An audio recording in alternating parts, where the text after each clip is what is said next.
दोस्तों, क्या आप भी 12th करने के बाद सरकारी वकील बनना चाहते हैं और प्रति माह अच्छा खासा वेतन कमाना चाहते हैं? तो वीडियो में बने रहिएगा, क्योंकि आज हम सरकारी वकील बनने के बारे में आपको कंप्लीट जानकारी देंगे और साथ ही बताएंगे कि सरकारी वकील का क्या काम होता है, इन्हें वेतन कितना मिलता है, इसके लिए कितनी पढ़ाई करनी होती है, आयु सीमा कितनी होनी चाहिए, इसके लिए भर्ती प्रक्रिया क्या होती है, उसका एग्जाम कैसे होगा, सिलेबस क्या होगा, आदि सभी टॉपिक पर हम विस्तार से बात करेंगे। तो दोस्तों, सरकारी वकील, जिसे इंग्लिश में हम गवर्नमेंट एडवोकेट और पब्लिक प्रोसिक्यूटर बोलते हैं, सरकारी वकील के कार्यों में किसी मुकदमे में पुलिस द्वारा जारी की गई चार्जशीट का विश्लेषण करना और फिर कोर्ट में सभी गवाहों और सबूतों को न्यायाधीश के सामने पेश करना, कोर्ट में स्टेट गवर्नमेंट का बचाव करना, इसके साथ ही गवर्नमेंट मेंबर्स को टैक्स, इन्वायरमेंट, जस्टिस आदि के बारे में कानूनी सलाह देना,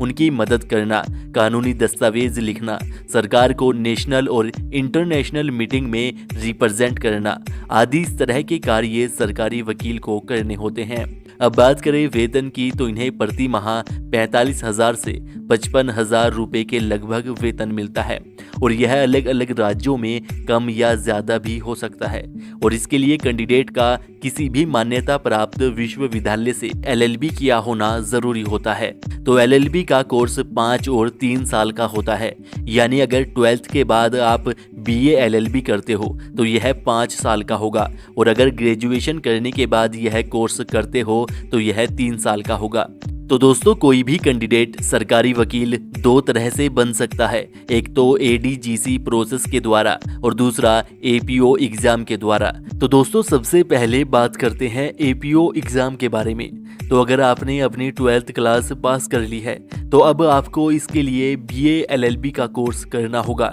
जो कि 5 साल का कोर्स होता है,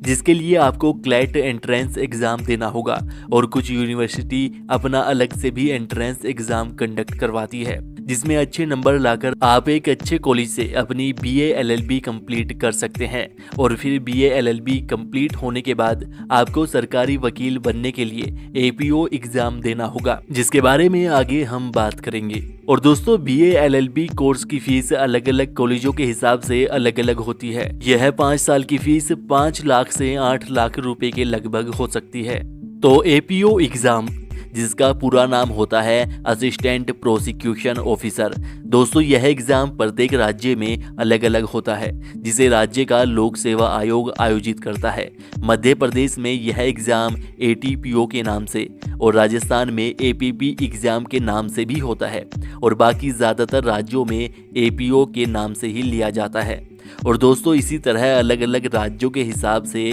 भर्ती प्रक्रिया में भी थोड़ा बहुत अंतर हो सकता है। इसके लिए कैंडिडेट की आयु सीमा 21 से 40 साल के बीच में होनी चाहिए। इसमें SC, ST और OBC वालों को 5 साल की छूट भी मिलती है, जिसके अनुसार SC, ST, OBC वाले कैंडिडेट की आयु सीमा 21 से 45 साल के बीच में होनी चाहिए।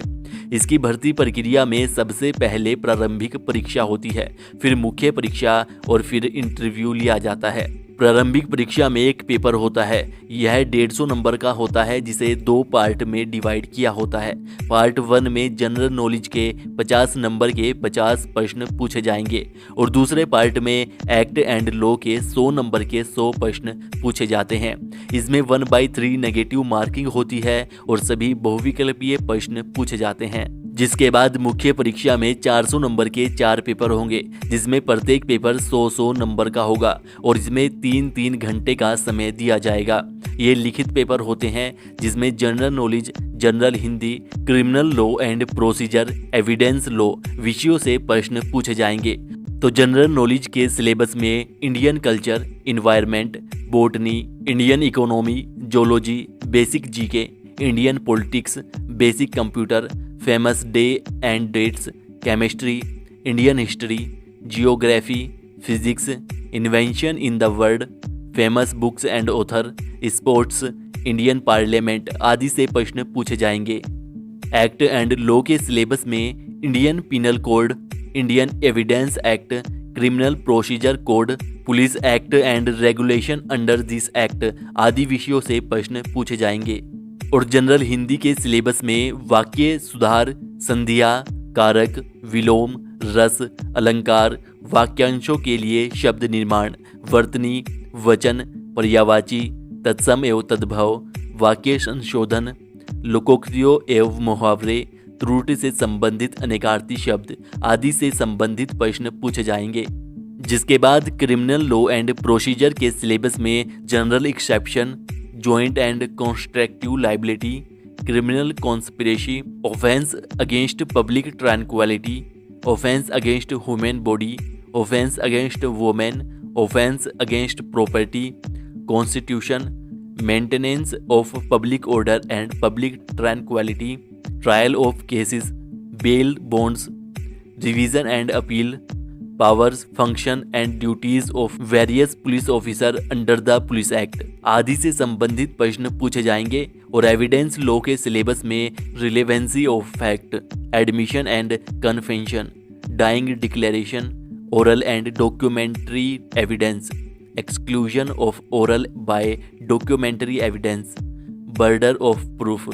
विटनेस इंक्लूडिंग दियर एग्जामिनेशन आदि से संबंधित प्रश्न पूछे जाएंगे।